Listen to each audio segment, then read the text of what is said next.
आदमी अपने हाथ में पहाड़ तोड़ने वाली बड़ी कुल्हाड़ी लिए खड़ा था।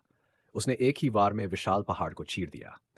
अचानक पहाड़ के भीतर से एक सैकड़ों टन वजनी विशाल नाग बाहर निकल पड़ा। लेकिन आदमी घबराया नहीं।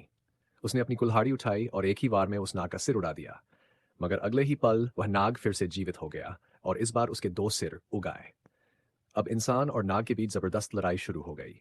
नाग ने अपने भारी शरीर का फायदा उठाते हुए आदमी को आसमान में उछाल दिया। लेकिन आदमी बहुत फुर्तीला था। उसने हवा में ही अपनी कुल्हाड़ी घुमाई और नाग के दोनों सिर काट दिए। सोचा था अब सब खत्म हो गया, पर नहीं। इस बार नाग ने 4 सिर निकाल लिए। आदमी के पास अब कोई चारा नहीं था। वह तेजी से पास की एक गुफा में घुस गया। नाग भी उसके पीछे पीछे पहुंचा। तभी आदमी ने छत से एक मजबूत रस्सी फेंकी और नाग के सारे सिरों को जकड़कर गुफा के अंदर ही बांध दिया। नाग अब हमेशा के लिए वहीं कैद हो गया। नाग के बंद होते ही पास की बड़ी चट्टान धीरे धीरे खुलने लगी। उसके अंदर से एक रहस्यमयी प्राचीन खजाने का संदूक निकला। संदूक हवा में उठकर आदमी के सामने आ गया। आदमी हैरान था। उसने जिज्ञासावश अपनी पुरानी टोपी गलती से संदूक में गिरा दी। और तभी कमाल हुआ। संदूक से 2 नई टोपियां निकल आईं। अब आदमी समझ गया कि यह कोई साधारण संदूक नहीं, बल्कि जादुई खजाना है। उसने अपनी फटी हुई पुरानी जैकेट भी संदूक में डाल दी।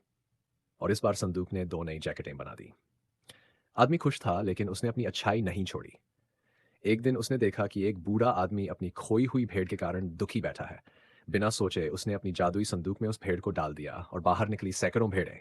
उसने वो सारी भेड़ें, कपड़े और टोपी उस बूढ़े को दे दी ताकि वह सर्दी से बच सके। धीरे धीरे आदमी उस संदूक की मदद से पूरे गांव को अमीर बना दिया।